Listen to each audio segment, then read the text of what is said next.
जय भीम जय आदिवासी। आज काही कामानिमित्त मी आदिवासी अप्पर आयुक्त कार्यालय इथे आलो होतो।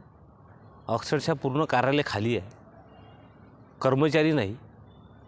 आणि आम्ही विचारपूस केली असता ते म्हणतात का आता 6, 7, 8 3 दिवस क्रीडा स्पर्धा आहे। आताच मागच्या महिन्यामध्ये एक क्रीडा स्पर्धा झाली विभागावर, हे राज्यस्तरावर आहे।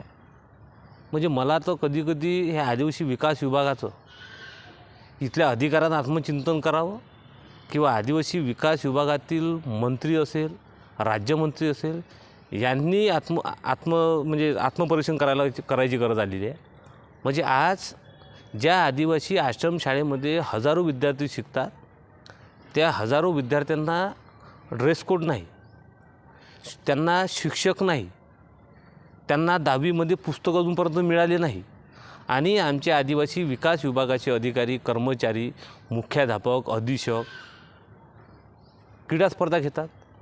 म्हणजे यांना आदिवासीचं बजेट नाही, अशा कारणामुळे आमच्या विद्यार्थ्यांना अजूनपर्यंत गणवेश मिळाले नाही।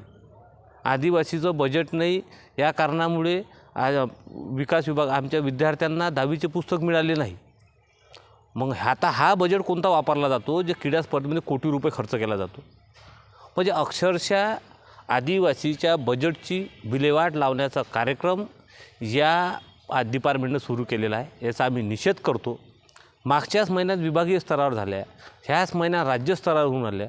वर्षभर यांचे स्नेहसंमेलन, वर्षभर यांच्या क्रीडा स्पर्धा। अरे विद्यार्थ्यांना काही शिकवता का नाही शिकवत? म्हणजे आदिवासीची एक पिढी बर्बाद करण्याचं काम या वर्षी झालेलं आहे।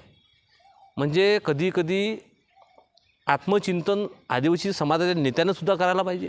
25 आमदार आमचे आहे, 4 खासदार आहे, एक मंत्री, आणि आदिवासी मंत्री असल्यानंतर आदिवासीची अशी विटंबना होत असेल समाजाचा असल्यानंतर, तर कुठंतरी चिंतन मंथन समाजानेसुद्धा करावं, आदिवासी संघटनेनेसुद्धा करावं, आदिवासी युवकांनासुद्धा करावं। कारण की नाच गाणे म्हणणे त्या क्रीडा स्पर्धेमध्ये सुरू असतात। आणि तुम्ही सांगा मला, इतक्या वर्षापासून हे क्रीडा स्पर्धा घेऊन राहिले, कोणता आमचा पोरगा एखादा आंतरराष्ट्रीयमध्ये खेळायला गेला? कोणता आमचा पोरगा ऑलिम्पिकमध्ये खेळायला गेला? म्हणजे नुसतं विल्हेवाट करणे आणि काहीतरी मौजमस्तीसाठी हा कार्यक्रम आहे असं मी मान्य करतो।